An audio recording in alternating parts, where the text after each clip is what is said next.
Good morning, good morning. How's everybody doing?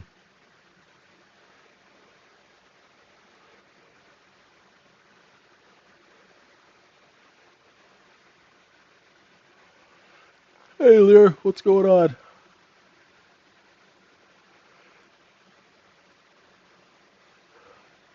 Happy Friday.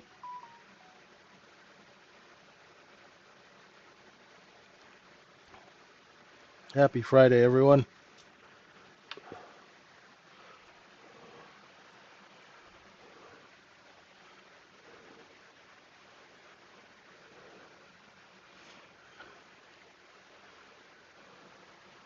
Welcome to the tradingsyndicate.org. I'm JJ.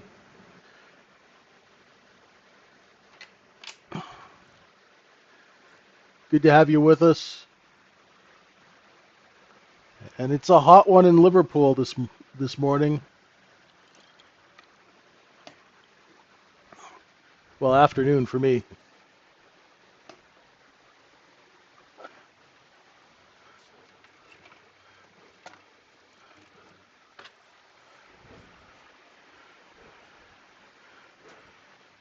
Big shout out to the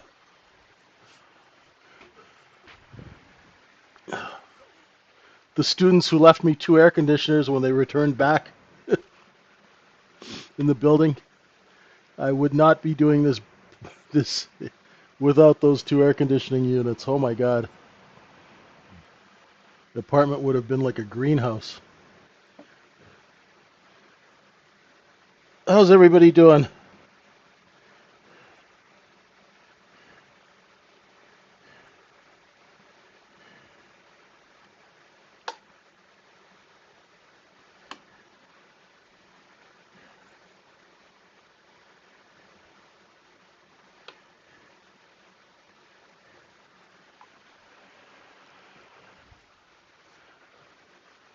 Hey, Kristen, Aries,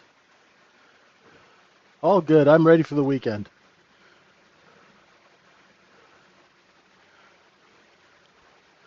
It's going to be a hot one.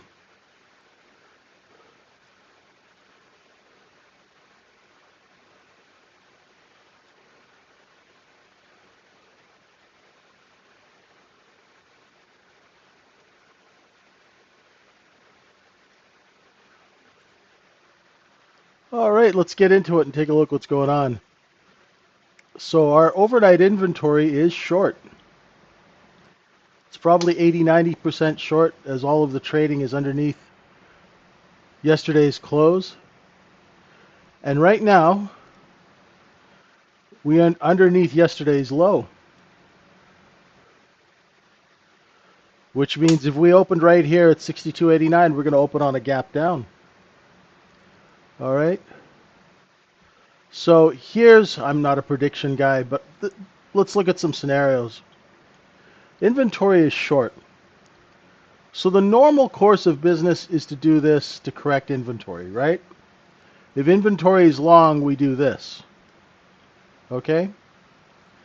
Now, so if we start to do this, the first place you're going to hit resistance is yesterday's low. There's going to be sellers there. And if we bounce off that and come back down, there'll be some bids here from the 9th. That's why the overnight low hasn't taken out that low here. Okay? So when the market opens, and it's Friday, and what's our volume like today on the open? What's it going to be? Yeah, 200,000 contracts, a little higher than usual this week. What I'm thinking is back and forth between the overnight low and yesterday's low. While that process is taking place, it will allow customers to come into the store, and we'll either see where we've got sellers or we've got buyers, and if we have buyers, we'll close that gap and get up. If we do close the gap and get past 6,300, look for 6,306 and a quarter. Okay? You're going to have some resistance up here at 6,310. That's where there's supply, there's single prints to the downside. Okay? Just remember it's Friday. No reason to get out of hand, no reason to lose all the money you made this week. Be smart. A lot of people say don't trade on a Friday, and I used to be like that as well. Right? But now what I say is there's nothing wrong trading on a Friday. Just be smart about it. Right? Right? Don't get all worked up, and try and predict what's going to happen. We've given you ranges to trade. All you've got to do is trade back and forth.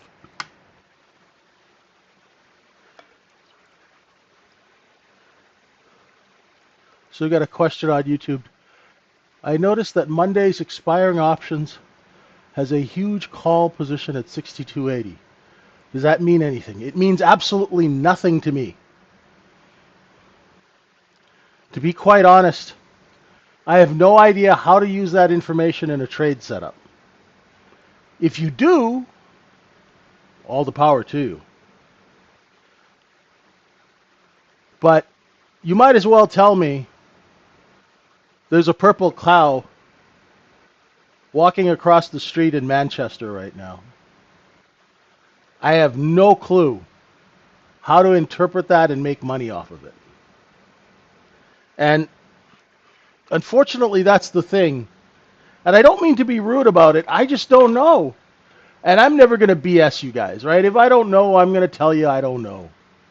Right? I have no clue.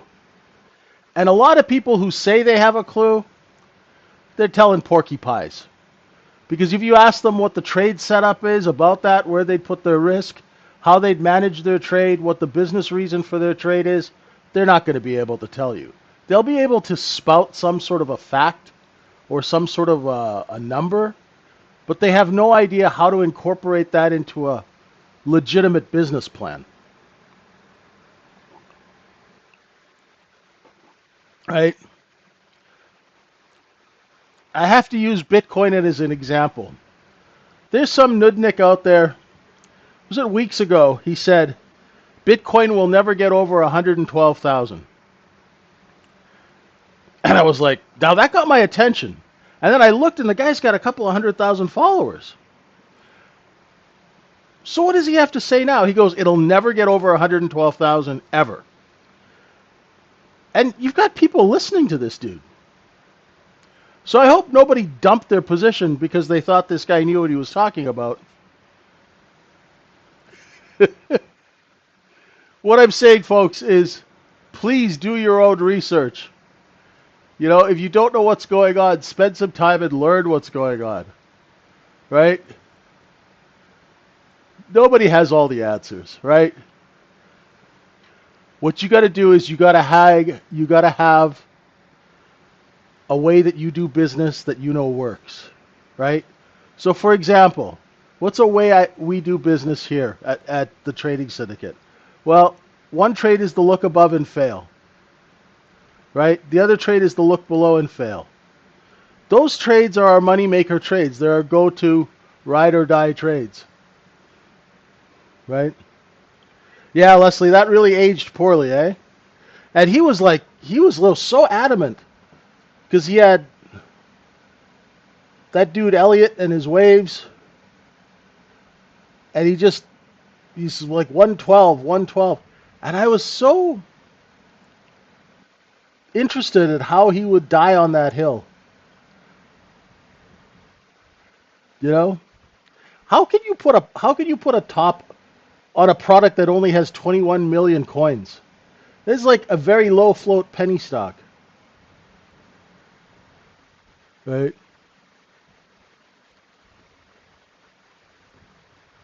Right? So if your option levels correspond to market profile levels, that's great. But then what do you do? How do you trade it? Where do you put your risk? Right? Where do you put your risk? right? So if you're long 62.87, where's your stop? If you're short 62.90, where's your stop? Right? I'm a big believer in watching the traffic on the street that you are trying to cross. Once you start with all the flatulence, confluence, platulence, all that stuff, just stay in your lane and watch the product that you're trading. If you lose focus in what you're trading, the market is going to make you pay for it. Right? Very simple. So we're in this chop here, kind of bouncing around 87.91.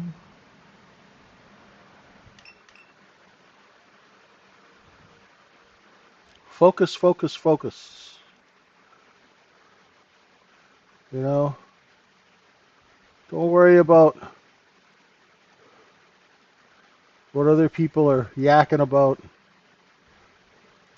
You know, and just this morning, one of my guys in the room he sent me this thing from somebody I don't even know on Twitter. And this is another knucklehead saying that BTC is at the top. And I'm like, who's this idiot? And he goes, well, you know, I lost 20 grand listening to this guy. I'm like, well, maybe you should not be looking at his stuff anymore. You know? I don't know. Just say it, folks. If you're following someone and losing money, maybe start doing your own homework. What's up, Zed? How you doing? If you can't figure out what's going on, sit back, watch. Right? If you're a trader, you need to have a business plan. Under which conditions do you take trades? Do you understand the business reason for your trade? Oh, I could care less what BTC is backed with. I let the chart tell me, Rolly.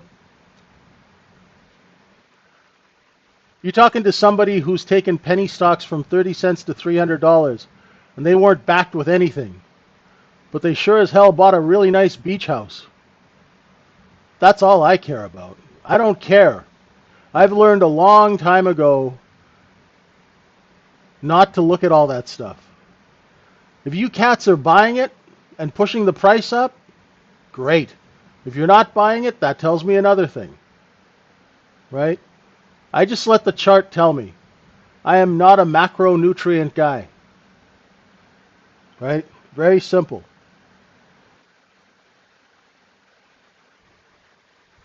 Very simple. I was one of those people that thought Bitcoin was a scam too, until we had Hunter Horsley on our podcast, and I started listening to what he said, and they started adopting it. And then in November of last year is when I started buying Bitcoin. Right? Sorry, Aries. I'm thinking we're going to bounce around between yesterday's low and this sort of 62.84 area. And we're just going to go back and forth until enough people come into the store so we can determine direction.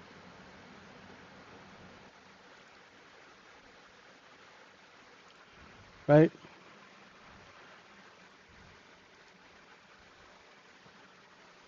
We've had a short squeeze for days and days and days and weeks.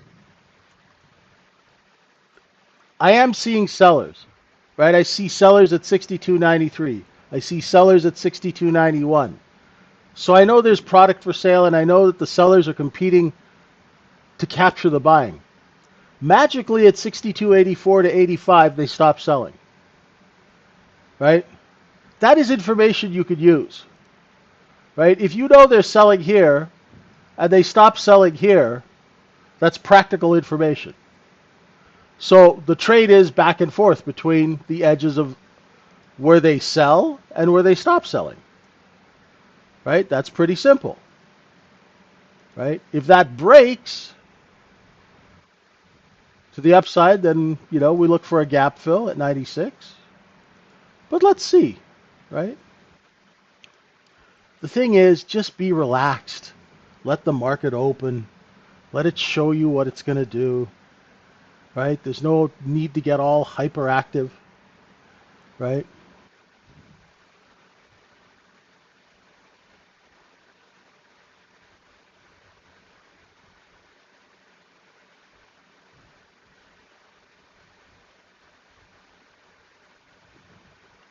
I don't look at that, Herbie. I watch the offer.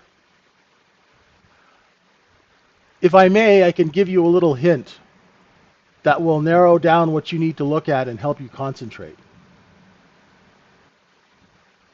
Watch the offer.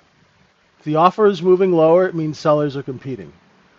If the offer is moving higher, it means the sellers have seen buyers and they're raising price.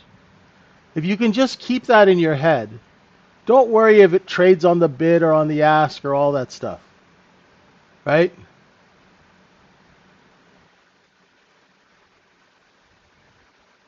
Just focus on the offer. You see now, the market's offered under 87 and a quarter.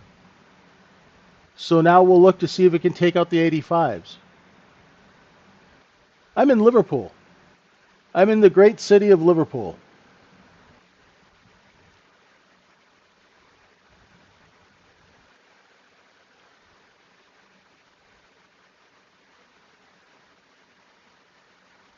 I love it here. Great people.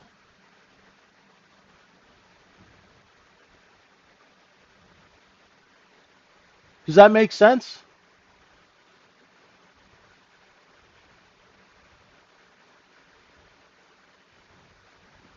Bigger long positions do distribute slowly so they don't scare away the buyers. That part you've got right. But how do you put that into your trading methodology and your execution method?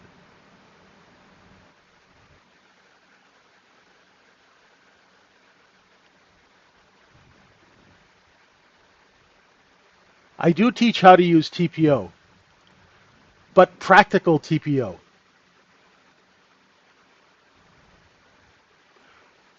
So in TPO charting, which you see on the right, there's a couple of simple things. One is where the stops are. Another thing is where the position is priced, right? They call that the value area. The other thing are poor highs, poor lows, which show competitive buying or selling. And the other thing are single prints, which tell you where traders are trapped. Other than that, I do all my execution off a 1 minute candle chart.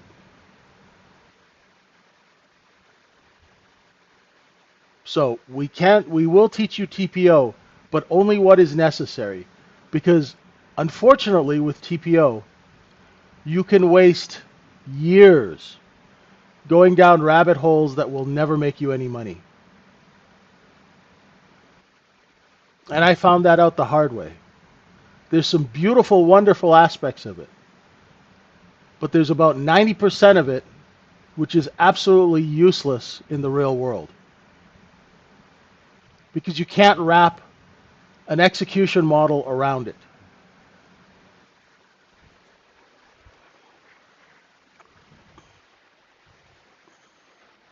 Everything we do in our room at the Trading Syndicate is based on common sense. So, if you're long,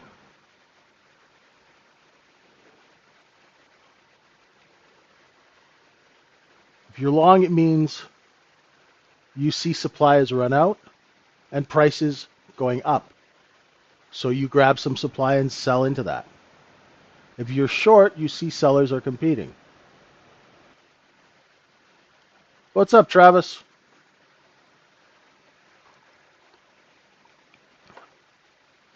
Starting the weekend early is a good thing. So everything we do has to make sense. In our trading room, you won't find any pie in the sky. We're not going to talk about Velcro walls and gamma levels and all of that stuff. We want to teach people how to make money in a practical way.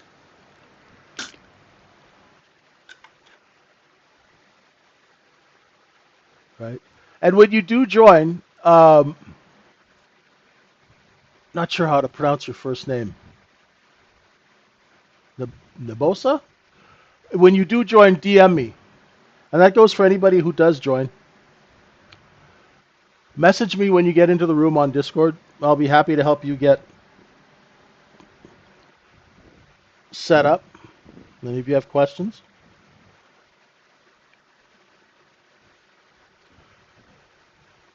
yeah, we want to make the time you spend in front of the computer actually pay, because people are just frustrated. They're frustrated of all of these methods and models and things like that that don't make them any money.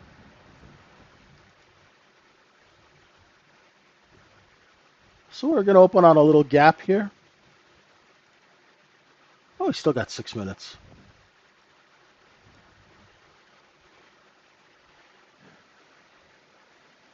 Oh.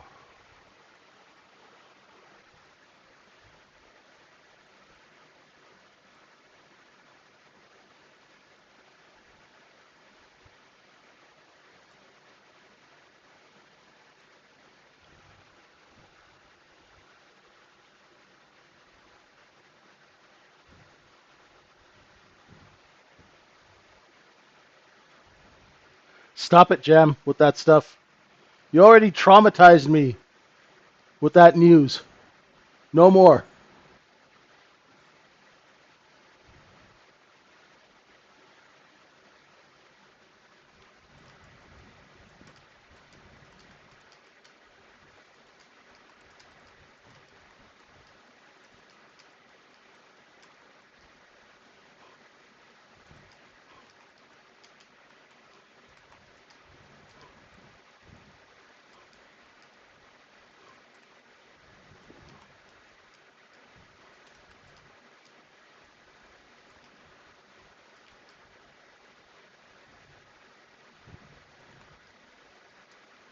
So things like RSI, MACD, people use it. I don't know how to use it. All I know is if you have these indicators, you have to have a trade set up around that you have worked on and have the data on and have done enough work so you know whether it works or not.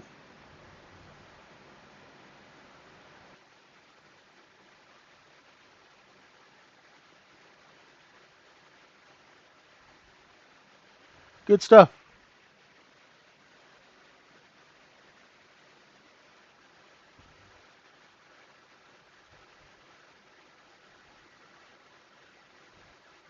See how the offer is starting to lift? We came down here,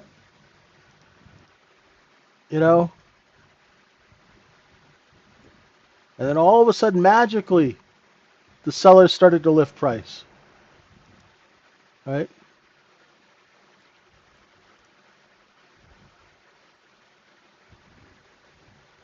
I'm in no rush. I had one good trade today. I had one really decent trade, and that was around here. It was right here when I went long. Where was it? I was long just a tiny little bit of size here, not a lot of size. Right here, and I had my stop right there, and I sold here. And it was enough to make a decent amount for the day, so I'm not going to blow that. I'll trade the other account.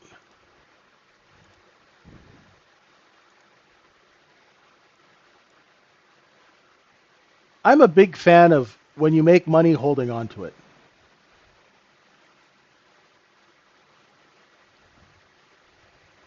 especially on a Friday.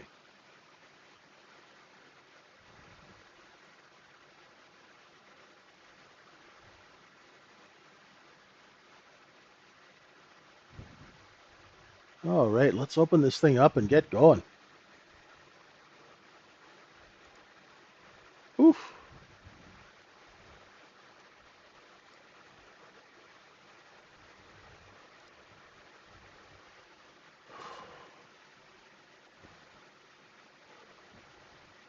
Don't be surprised if it's a little choppy off the open, folks. Okay. Might be a little choppy off the open.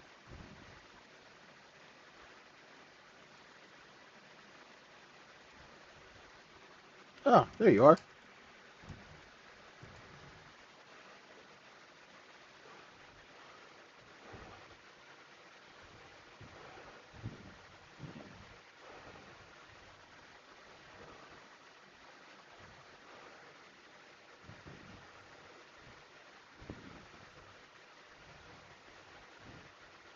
Hey, Derek, how you doing? Thank you, Patty, for the kind words. Appreciate it.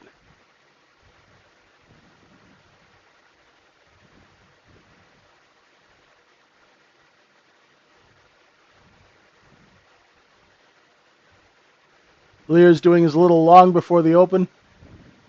That's good. That worked. Was it yesterday that you were long before the open?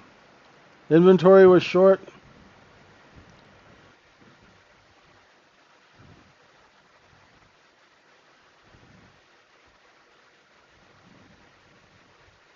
Here we go. 4 ticks away from your target, my friend. 4 ticks away. 3 ticks. Oh, 2 ticks.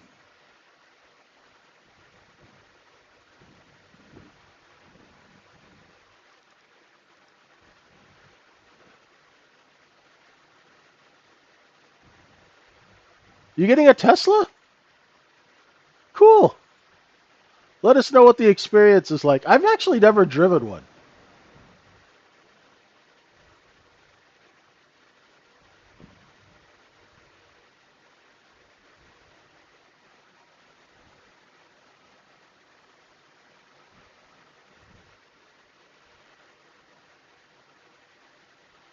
Nice work, Lear. Nice work. Sell into that strength beat. Nice. Beautiful.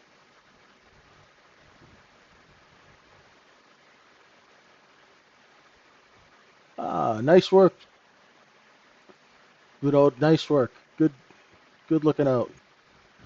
Okay, this is inventory correcting upwards.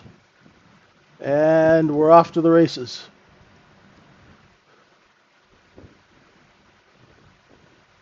Taking the stops. Look at that. And, ooh, 1 tick from a gap fill. 1 tick. Gap is filled. Right? Inventory corrects upward. Fill the gap.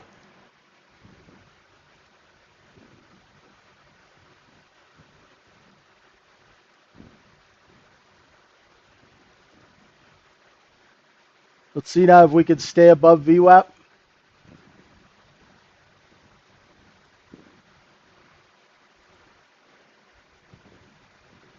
Right, so exactly.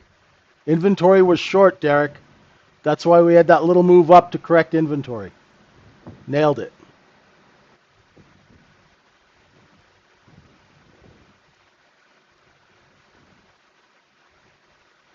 Now let's see. Now let's go find the bid. Now we're going to go creeping down here. Creep, creep, creep, creep, creep. Where is the bid? 92? 93?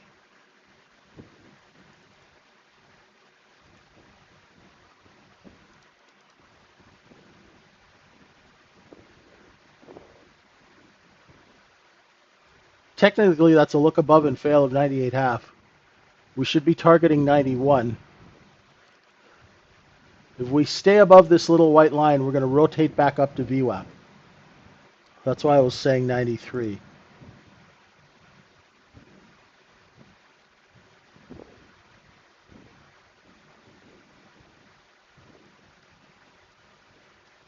And if we break 93, let's see if it holds 91 here.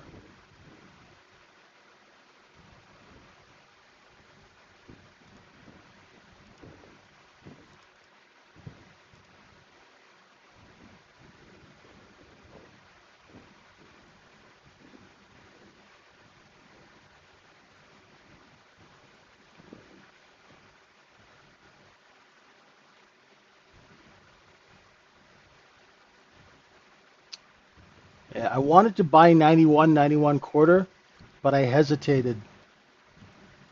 Maybe I'll get another chance at it. Hey, Anne Marie, how are you?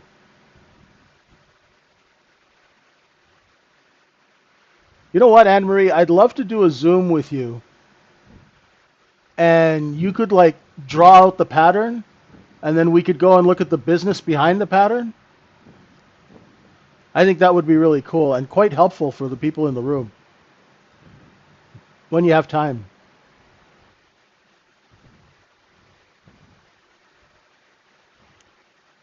Because quite honestly, when you guys say patterns, I think I know the what is that? That little teapot pattern? No, cup and handle, right? I know that one because you guys have talked about it a lot. But a lot of the patterns I don't know because I never read the book, right? You know me, I'm lazy. So I'd love to get some education on that. Maybe we can do it next week if you have time, right? That'd be wonderful, and I think it would be very helpful. And it would help me when you guys call out patterns so that I'd know what the heck you guys are talking about. So I think that'd be cool. Okay, so we're right back into this cost basis that we launched out of, and I'm looking at this.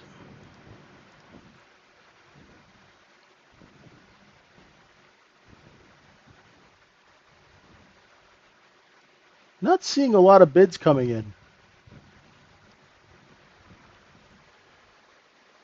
3-1 negative. Thanks, Jeff.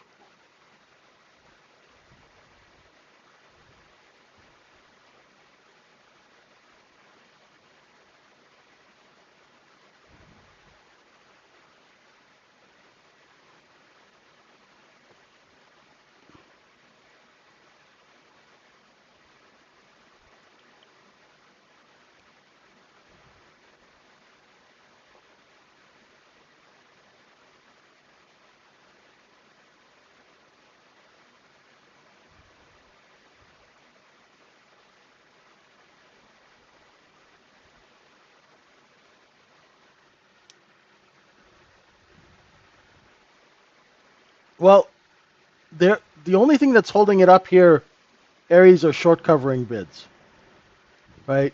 So I would not be looking to go long just yet.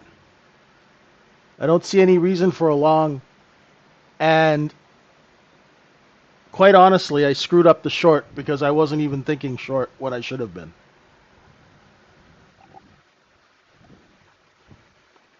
So that's my bad. Like I said in this morning session, my short selling has not been great over the last couple of months.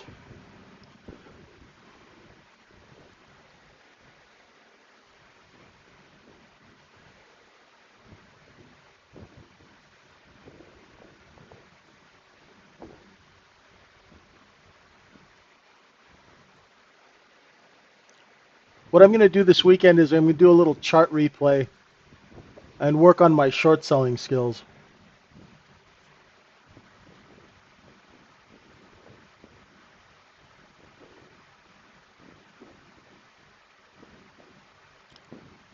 $91 to 85.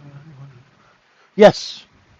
Yeah, say so, Alessandro, if you just came in right now, right? If you just came into the right market right now, and you were drawing your balance zones, that would work nicely, right? You can see it here.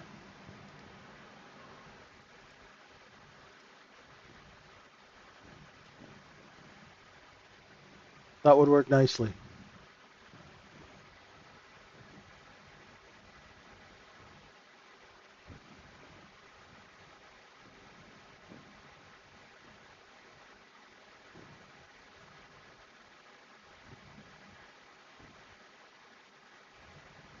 Yeah, I could use another coffee.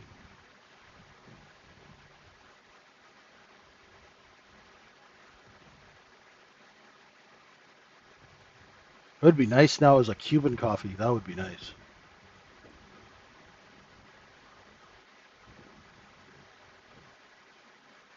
I gotta find some Cuban coffee here in Liverpool.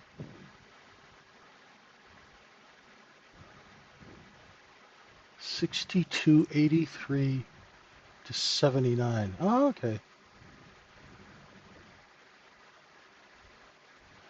Hey, I'll take a pint of Guinness. That's really the only beer I drink.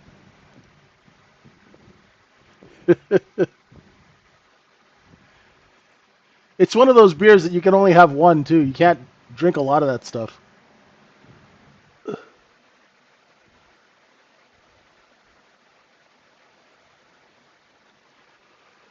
Okay, looks like we're gonna come and tickle that 6284, Aries.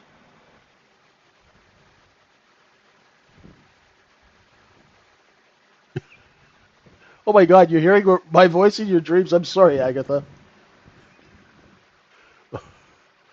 Apologies.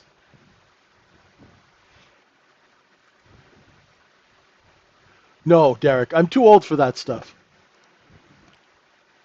That would make my heart explode. Just the coffee's enough for me. Thank you very much. But you don't like Guinness, Anne Marie? Okay, folks, if we take out these 84s, don't be surprised if we come down and tickle that overnight low. I'm curious to see what's lurking down here for buy orders. Pure, you don't have to chew. Well, it is like a meal, Anne Marie.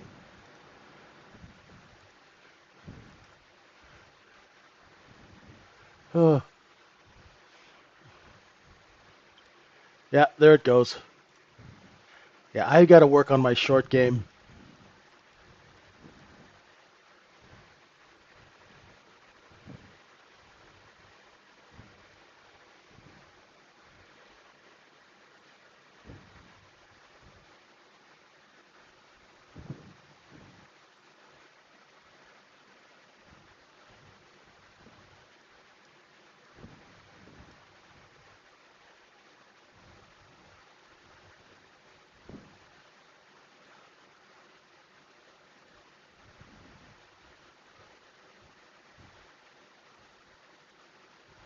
Yeah.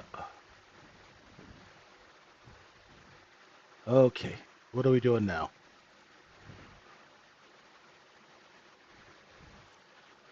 Okay, looking for sellers at this 87 level. Yep, there they are. Show yourselves.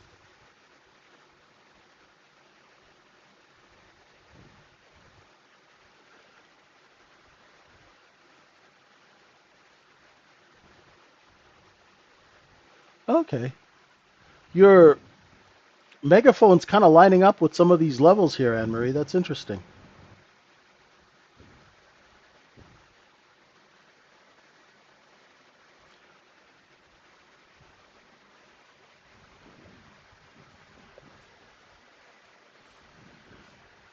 I know what you mean, Howard. I don't like shorting at the lows either.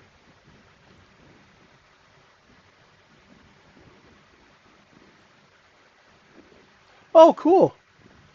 Yeah, you'll definitely have to show me how that works.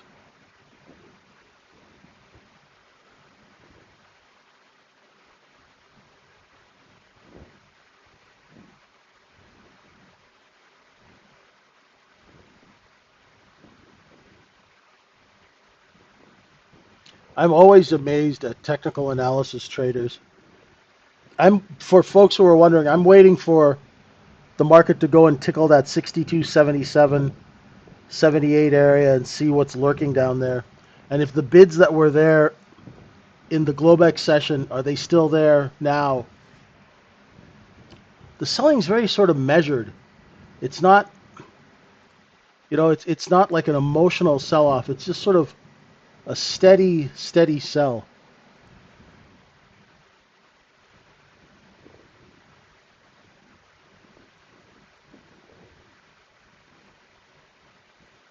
Hey, Borneo, Learn Trade Win is promoting me. Oh, cool.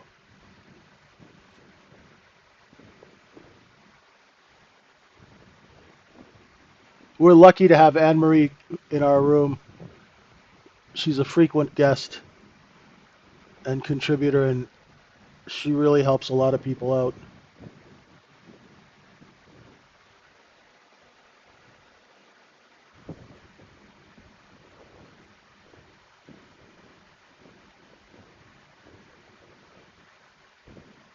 Yes, Ken Griffin has bought many a dinosaur skeleton using VWAP.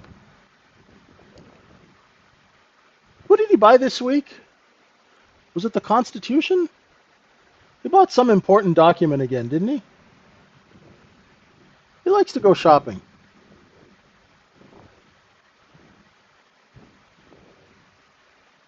I'm just waiting for 79, 77 to see. Till then, I've just got to be patient.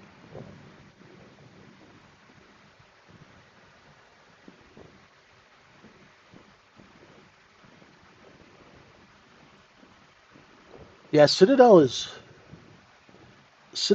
become a market making powerhouse. Jane Street too, but Citadel seems to be ignoring all the regulatory stuff. I mean, not ignoring, but not getting trapped in regulatory actions. Uh, Boy, that whole business of market making has changed since I was in the business.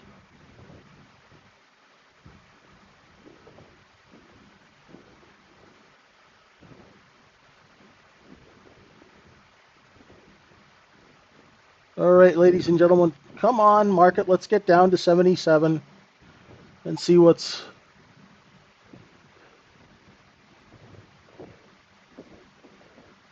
I watched this thing on him talking about Miami. It made me want to move to Miami.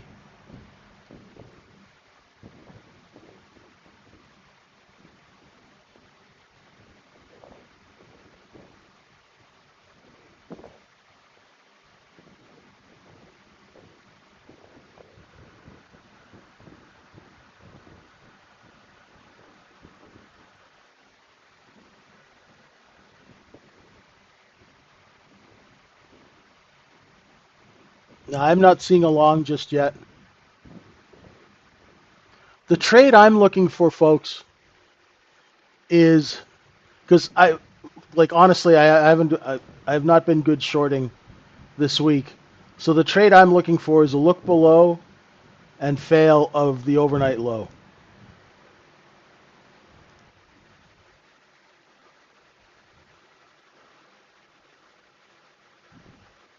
There's 79. Yeah, Tilt, I do. Turney Duff. He's been on our podcast.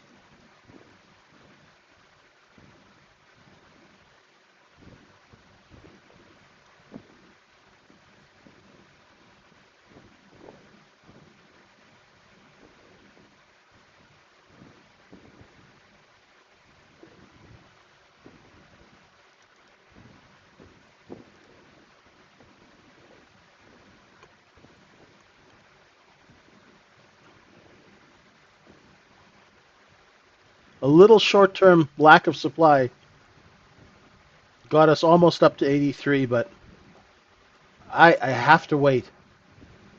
I've been burned on these trying to catch the dip.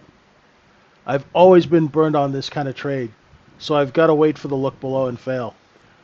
Otherwise, I always get burned trying to catch the dip. Thanks, Jose. Much appreciated.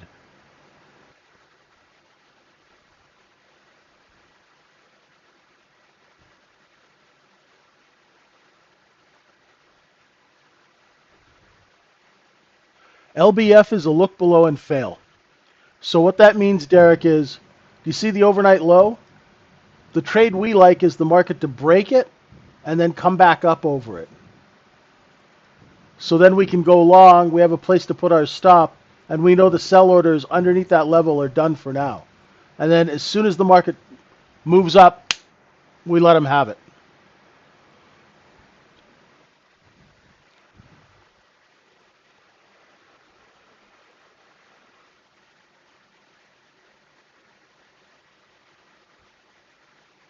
No problem.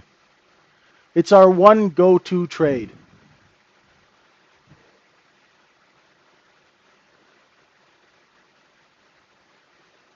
And we like to take it from the edges. So like this is a zone, this kind of weird blue color. A look below and fail of 76 would be perfect. But right now it's just kind of hanging out. The reason why it's doing this now is because the short sellers who are waiting here, right? They're all parked here. Like when you're making a sandwich and you've got a Saint Bernard, he sits and waits for food to drop off the counter. Well, the shorts are all kind of sitting there waiting. Now, one of them starts jumping up and front running, the rest will follow. The sellers will see, oh, hey, they're willing to pay more, and they'll start to jack up price until they hit a level where they're going to start competing.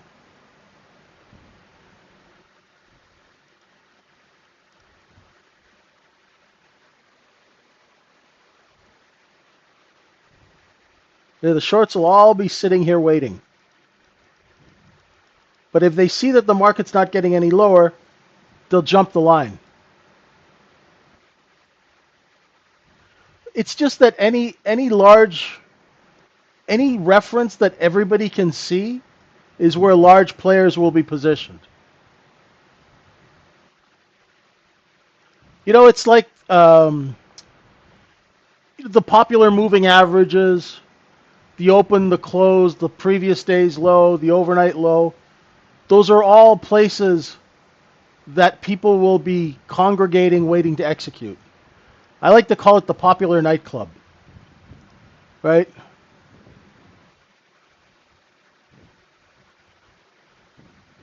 I missed that long. Ugh, I'm not on my game here. Okay.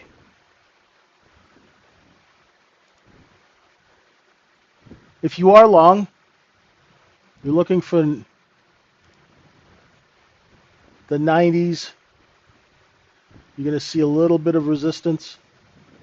Make sure you take some profits. Always make sure you sell into strength, folks. If you are long, it's helpful.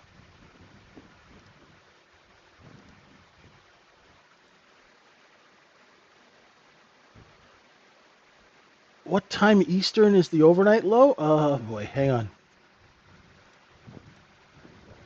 It was at 11 o'clock a.m. my time. So subtract 5 hours from that.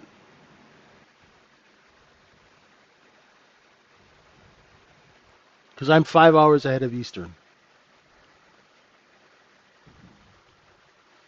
There's 91.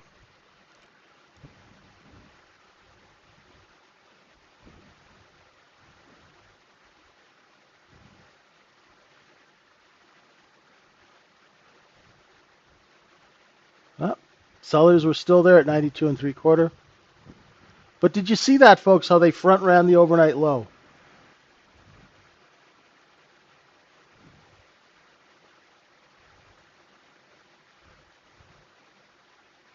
No, no, no, not the wicks. I don't look at the wicks, Alessandro. All I look at is where the market prints. So I know the overnight low is here, right, at 77. And I see the bottoms of these candles stopping. I know that between the level and the bottom of these candles are buy orders. And then the lows start getting higher. I know that the selling's starting to dry up.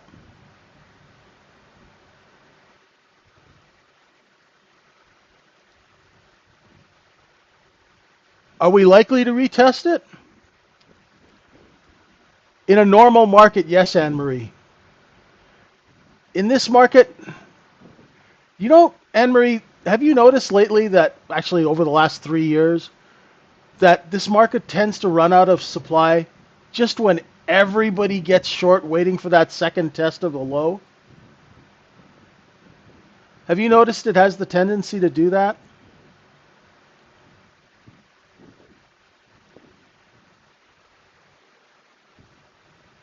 That's one thing.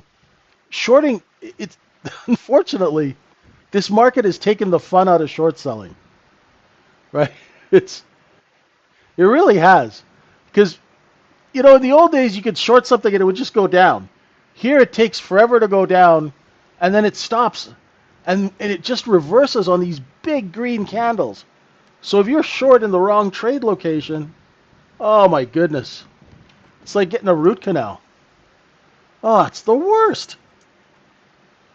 Ever since 2005, I really wish they would have never changed that law. I mean, it's good for money managers and stuff like that. You know, everyone's making money who bought Microsoft at $40 a share. I guess that's good, right? Do you enter long immediately on the fail? I would like to wait for a candle or two, Herbie. In a perfect world, I'd love to wait for the second candle. Sometimes when I'm waiting for the second candle, I'll miss the trade. It all depends on how fast the market's moving. And I've got to be honest with you, that is one of the hardest things to determine, right? Is to determine whether or not, because sometimes, like here, I was waiting for this to go up and then come back down, and do this. And as soon as it, boom, you just get this massive green candle, and I missed the long. So in certain cases, I will miss the trade. I've learned not to stress out about it because there's always another trade, right?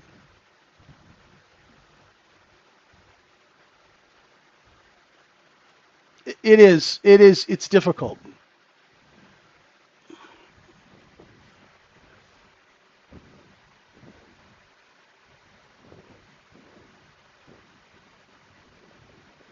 Can I talk about what arbitrageurs are like in real life? I don't really have that much experience with arbitrageurs. Like back in the sense of like the 1980s and stuff like that.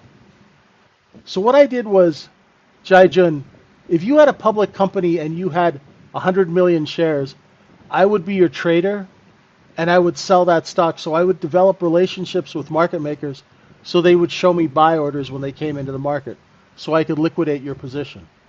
That's what my job was. I was Larry the liquidator. So I didn't really deal with arbitrageurs a lot. I dealt with block people for block trading, right? But not arbitrageurs. I don't really have any experience with them.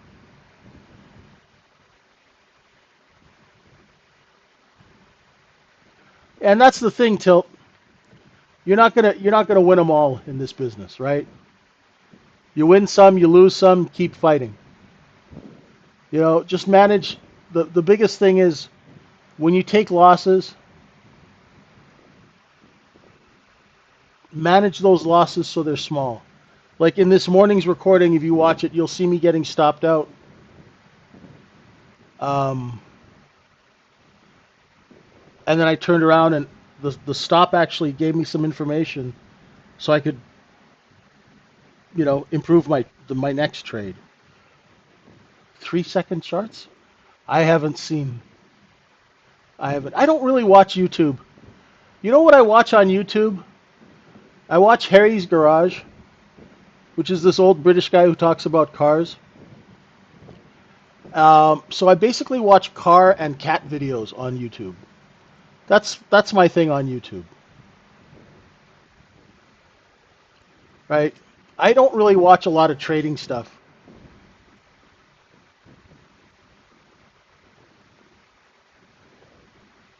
What's my favorite car? Oh my God, you're gonna get me distracted, and we'll be here for hours. I love old British cars, old Italian cars.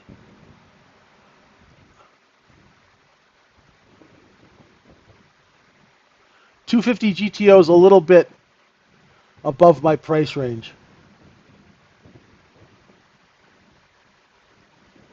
Nice work, Lear.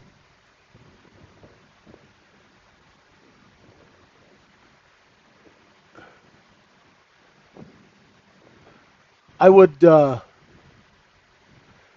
a Mustang. One of the guys in our room is building a Mustang, and it's just beautiful. And I love Australian Ford Falcons. They're beautiful.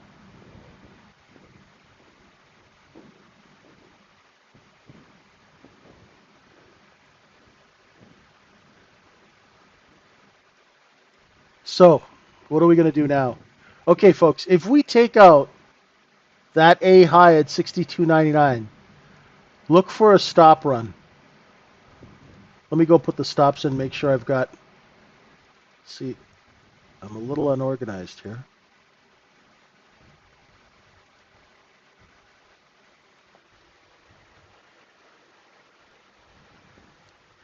And what I was talking about earlier was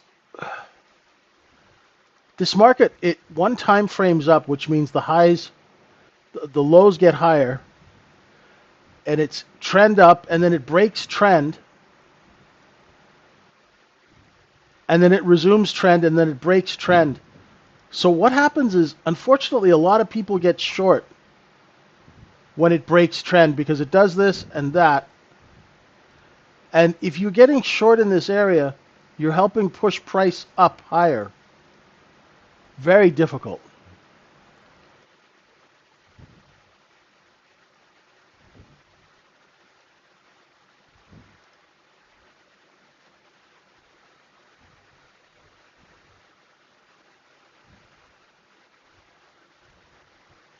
Yeah, I think if I lived in London and I had money, like a lot of money, I'd get the chauffeur with the hat and everything. That'd be cool.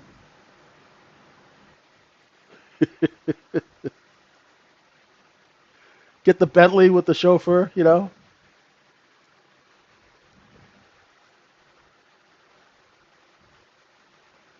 Okay, we're nudging up on VWAP here.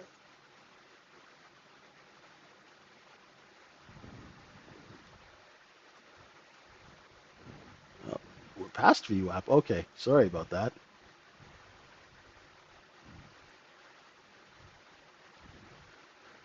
Exactly, Adbury. Exactly. So if you're short, be careful. That's the fuse that might light the switch to higher. Okay.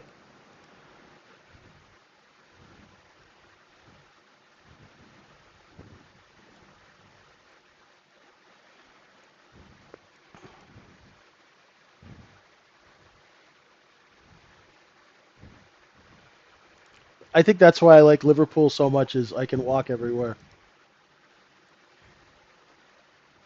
The bifocal, yeah.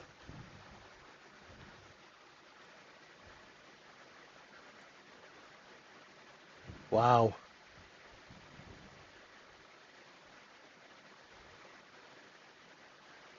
Jeez, that's a lot of money, Dave. Okay, B period opens. The top of it's right at yesterday's low. So we're going to do a little backfilling here.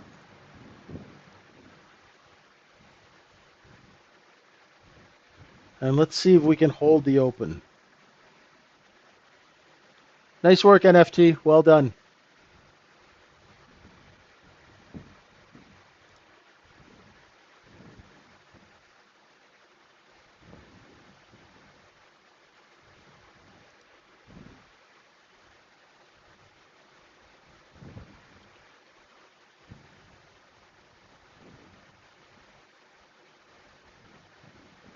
If we can stay above VWAP,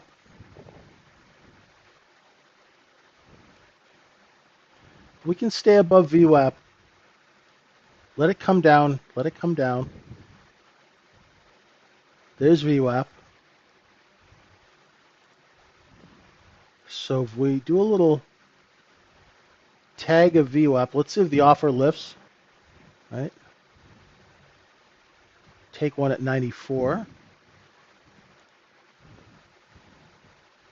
It's not an A plus trade. Sorry, folks.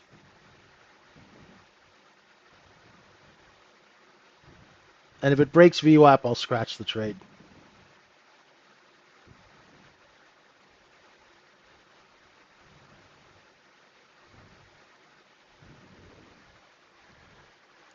Offer that out at 96.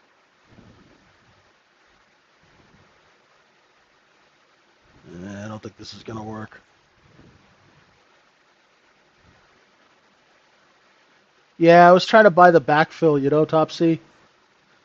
Still long 94.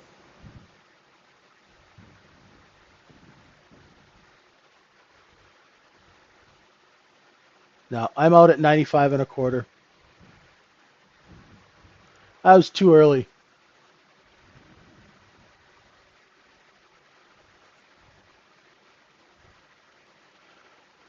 That's a really good question. Uh, how often how often does market inventory correct at the open? I haven't run the numbers. Lately, I do find when inventory is long, Derek, because of all the short positions in the market, it takes a long time to correct inventory lower. How did I know that that 50 that oh I was long here at 94 and I had a sell order out at 96.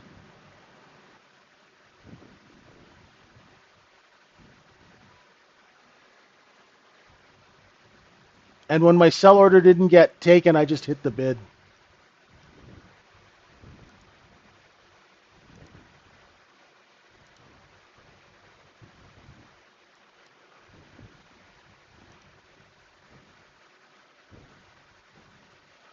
I'm not good with stats, you know? That's my problem. I don't keep stats. I've never been disciplined enough to keep stats. The other thing with me and stats is I get biased with stats. I don't know if that works for everybody else, but if I'm kind of zoned in on a stat, I tend to get biased very easily. See, that's what I was looking for. Once again, I was too early.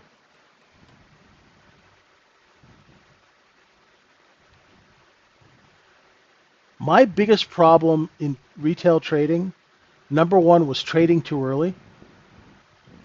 Number two was bias. I had a hell of a time with bias, especially when I switched from making markets in penny stocks to trading a real product where there is no insiders that have zero cost stock.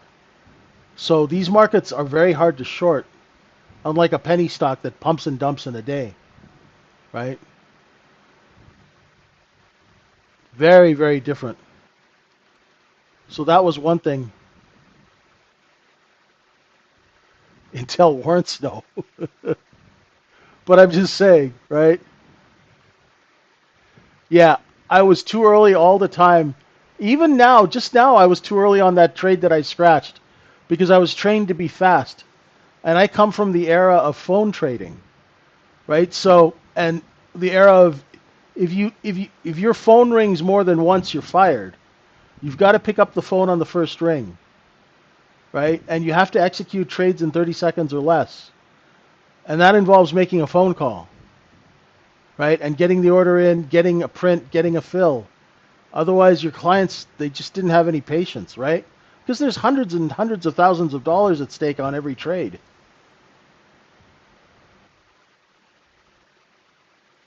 So back into yesterday's range. Let's see if we can stay there. And the other really big problem I had was when I first started retail trading and I wasn't doing well, I would actually freeze. And I wouldn't take trades because I was afraid to be wrong. And it took me a long time to be okay with being wrong because I found it embarrassing that oh yeah, that you're this great institutional trader and you can do short squeezes and all this, but you can't trade one E-mini to save your life. It was really embarrassing. So I'd be like, the trade would be there and I'd hesitate, and I'm like, oh, that did work. So it took me a long time to get over that. Yeah, I'm not. I think I'm just gonna chill out. I had a good day. I'll scalp using the micro because I really don't want to give back more than $100 on that trade that I took this morning. Actually, I really rather not give back any more than 50 because I'm cheap. So I'll just scalp micros.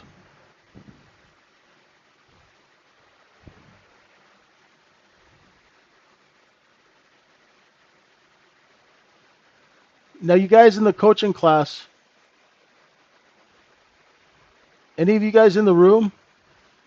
I think I'm going to postpone the price action lab until Monday because it's just getting too hot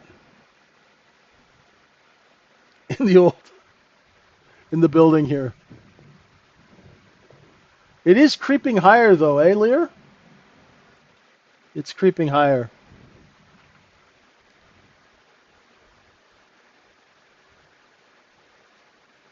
Learning how to be cheap should be a paid course. I'll teach you guys how to be cheap.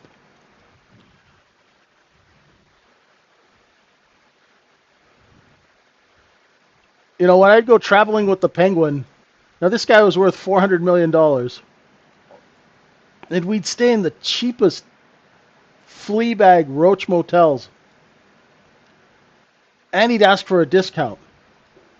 It was brutal.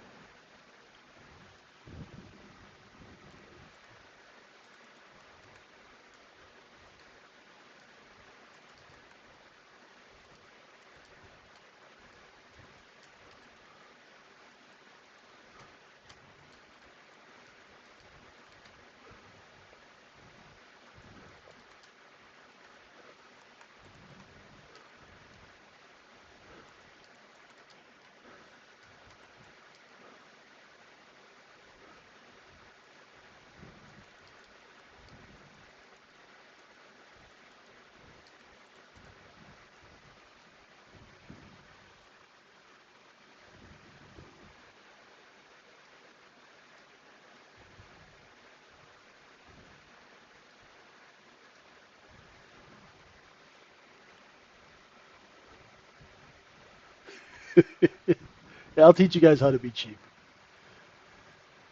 Oh man, that guy would ask for a deal on everything. He'd ask for a deal on everything. I remember like the hotel rooms were like $30. We were in San Diego, and this place was a dive. It was like, I don't think we're gonna be alive in the morning. He's like, don't worry, man. Like $30 hotel rooms that he'd be like, you know, I own hotels in Canada. Can I get a deal? I'm like, oh my god, it's $30. And then he wanted to share a room. I'm like, no, no, no, no, no. We're not sharing a $30 motel room. Oh, it was brutal.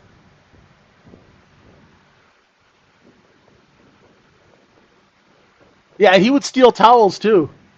It's just ridiculous.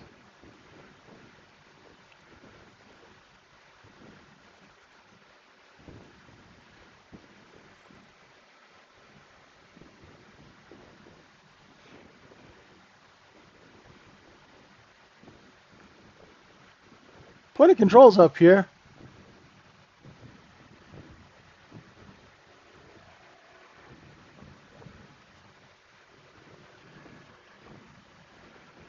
What did I do before I started retail trading? I would take companies public, Luca. Reverse mergers, S1 filings. I did. I would take companies public that the big investment banks don't touch. The small stuff.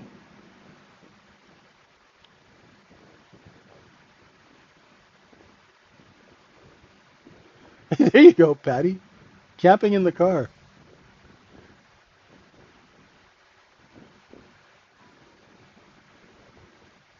Yeah, so say, Luca, if you and three of your friends, you know, had a Bitcoin company and you took it public, I would help you create the market that you could sell a couple of 100 million shares of stock into. See you later. Have a good one. Enjoy your pool.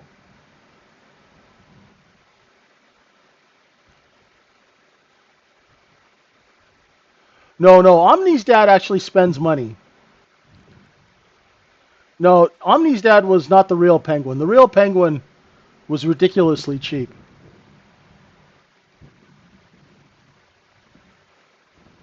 Omni's dad is a character. He's one of the best salesmen you'll ever meet. That guy can get anybody to buy stock. It's unbelievable. Just never loan him your car because he has a tendency to crash cars. So if you have a nice car, never loan him your car. It's not the best driver in the world.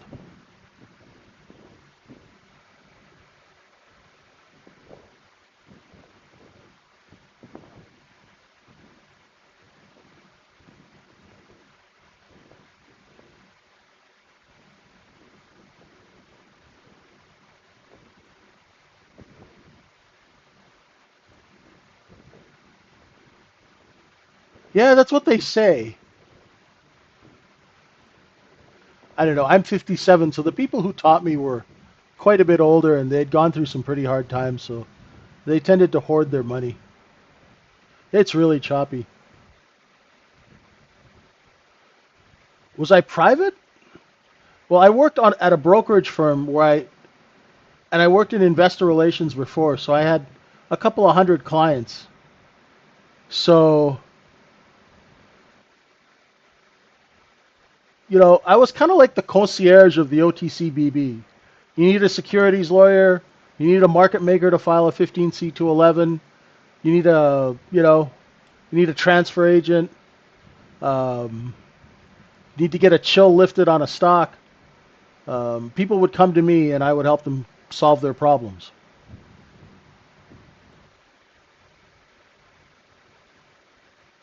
Your name sounds kind of familiar, Joey. Were you in the business? Okay, we're going to try and take out that high. It's a poor high.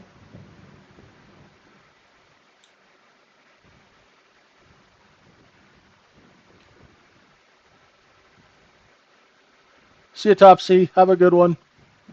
I think the price action might get a little better in the afternoon.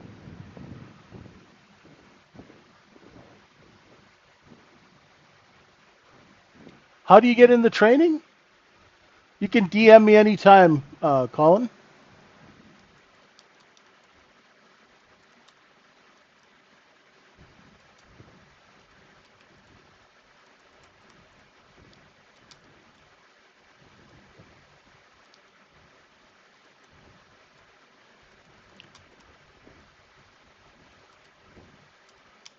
And there's my email. Or if you have a Discord, you can DM me in Discord. Whatever works for you. That's okay.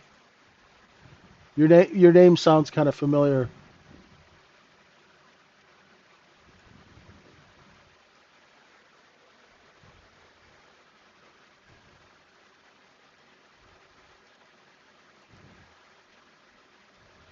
Okay. So we had a little bit of a stop run. Remember I said if we take out that A high, it'll kind of shoot price up a little bit. And they're going to sell into that. It's a slow, choppy day. And once again, I'm looking for 6.25 to the upside.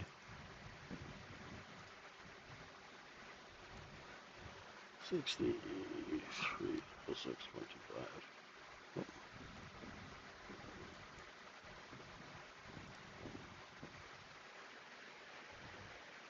Oh.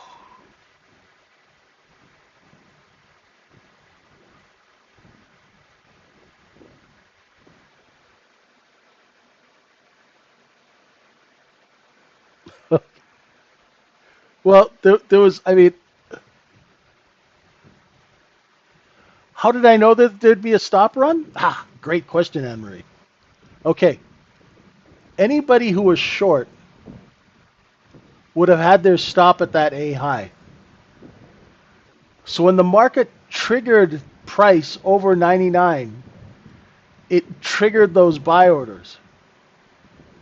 You see, so if we were long here and we were on a trade desk, Anne Marie, when the market triggered those buy orders, we could dump our inventory into it.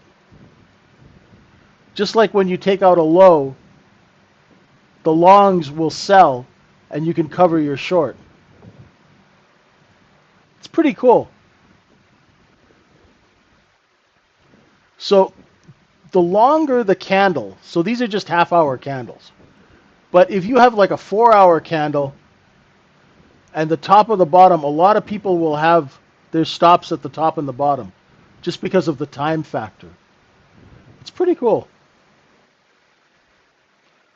Is it going back to 62.30? Sorry, Aries. Is that 62.30 or 63.30? Oh, I don't know. I'm not a prediction guy. I just go level to level to level. Like if it gets over 63.02, I'll look for 6. If it gets over 6, I'll look for 9.25. Oh, okay. So the market, there's another good question, Joey.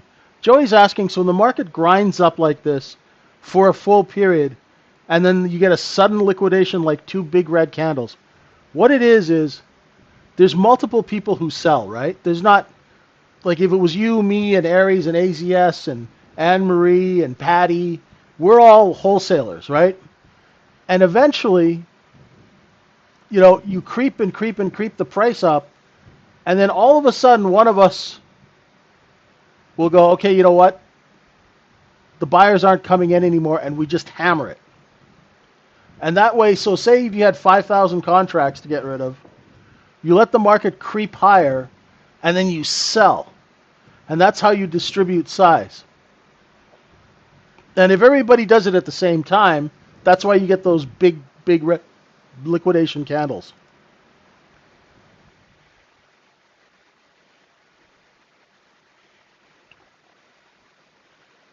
Which is why we like to use stops. Right.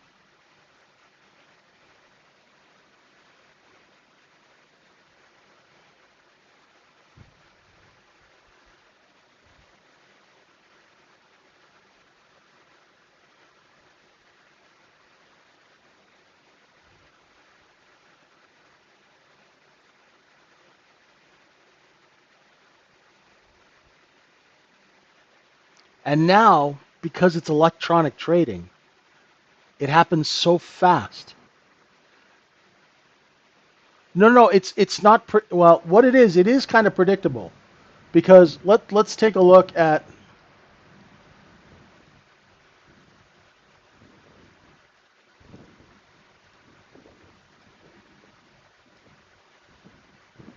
So see how we're creeping up here? At the top here at 6302, I'll expect a little bit of selling. If we get over 6302, I'll just draw these lines, and they're places where I can anticipate that response, right? So if I know that there were sellers here earlier, I know that they're going to transact there again. Now, why would they do that? Because they sell size, and because I used to do it. So you can pretty much bet that when you come up to these levels, now it's not guaranteed that there'll be a seller there, but you can sort of watch as we come up to 6302 and a quarter, right? You'll see that the offer, as soon as it got up there, it came down. They're price competing at that level, right? So if you watch the offer, it'll tell you everything, right? Because the market is made by the sellers, right? The sellers are always pricing the product to move size, right? And with electronic trading, what happens is, in the old days, it'd take a long time for people to put orders in. Now you can put in like 300 trades in the time that it would take a human being to do one. It's insanely efficient. So when you get here and their execution software sees that somebody else is selling, they'll lower the price to capture the buying. Now let's see what happens when we get up to that level here.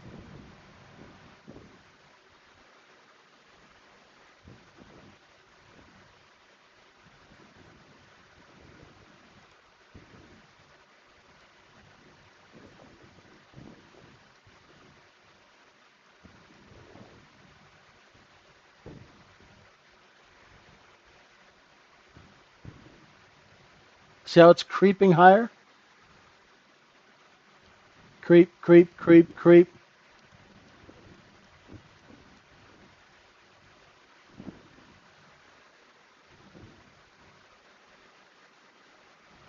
Questions are good. Don't worry about asking questions. That's why I'm here. See how it hit that to the tick? Now let's see. Did you see that?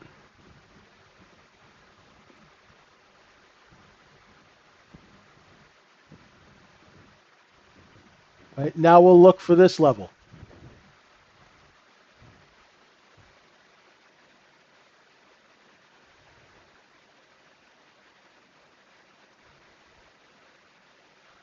If you can do that, that's great. So if you can build a position knowing where those sellers are building their position, that's what a lot of traders do. They'll build position in the cost basis, and then as those sellers cut supply and price goes up, you sell into it. And that's what we teach.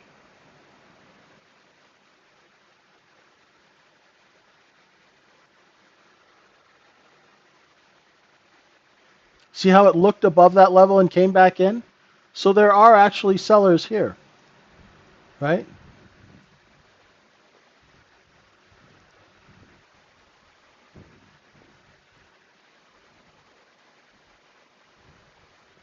It's just time. It's not easy. It's simple. It's simple, but it's not easy. It's not easy because you just got to spend some time. But I'm telling you, man, it's not cold fusion, right? Once you have a way of doing business, and all you need are one or two good trade setups, and your trade setups, and the ones that we teach you in the room here at the Trading Syndicate, we teach you setups that you can expand with you as your business grows. So every setup that we teach, the look below and fail, look above and fail, you can start by making 30 to 50 bucks a day to learn how to do it and scale up.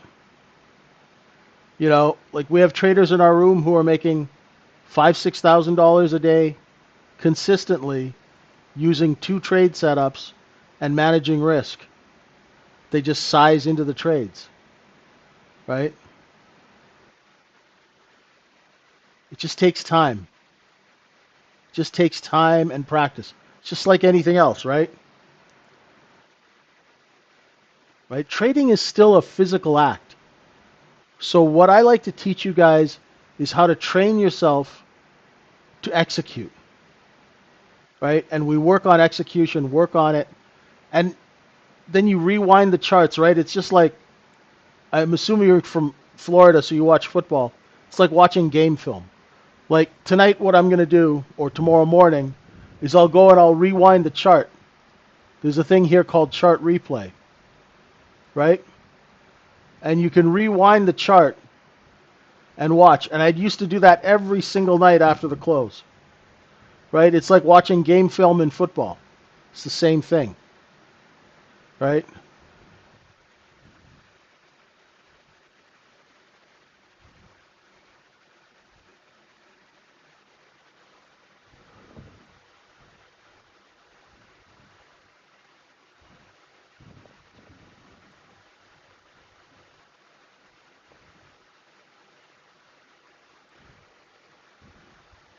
Once again, right? I won't take a trade unless it fits my. The trade that I would like is if it looks above, comes back down, and does this. I buy a little bit. I know where the sellers are, so I know where to put my sell orders.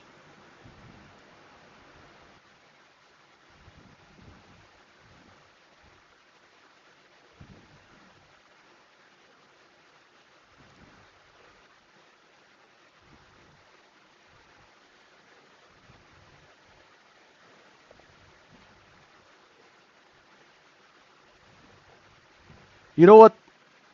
The the holy grail in retail trading, it's not an indicator, it's not a chart pattern, it's discipline. The holy grail in retail trading is discipline and repetition. And I had to learn that really the hard way because I had zero discipline when I started doing this. In my old job, I'd sell some stock and we'd go to the bar. Big deal, right?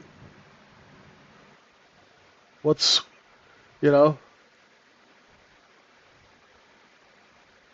that's good. That's good.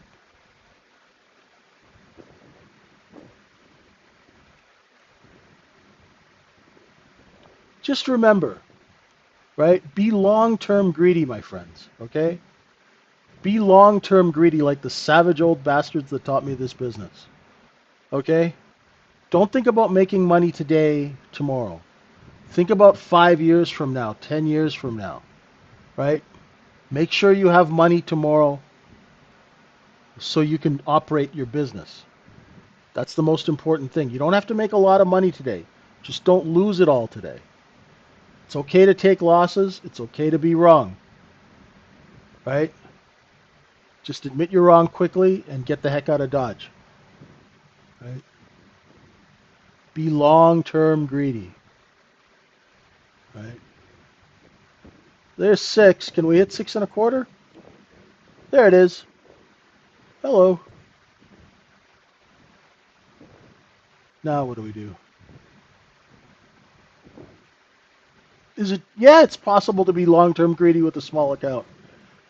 Testino, nobody starts out trading $100 million. We all start in the same place. We all start with no knowledge and very little money.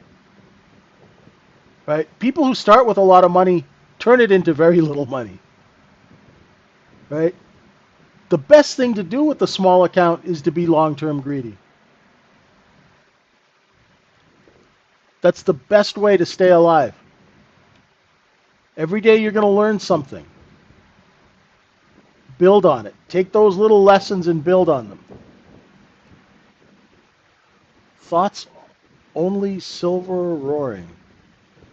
Sorry, I don't quite understand the question.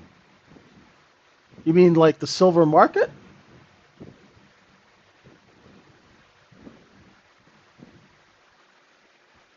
Sorry, not quite sure what that meant.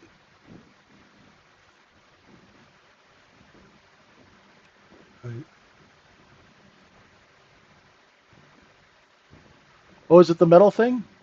Gosh, I haven't even looked at metals.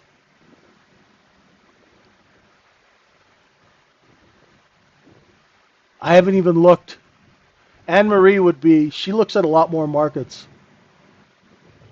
Um, hey, maybe we should go do a mining deal.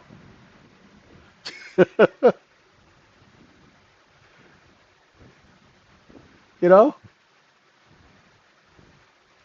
it's harder to do a chip deal. You need knowledge. Mining deal, all we need on a mining deal is just to get a piece of moose pasture and start drilling. Right? All right, my friends. Thank you very much for joining me this morning. Please trade safe out there. We will see you on Monday. Have a wonderful, wonderful weekend. Come visit us at the Trading Syndicate. Use that coupon code. DM me if you have any questions. Folks in the coaching class, I'll be around all weekend if you need help. Okay? Thank you, everyone. I really appreciate you. Have a wonderful weekend. Be safe out there. Bye for now.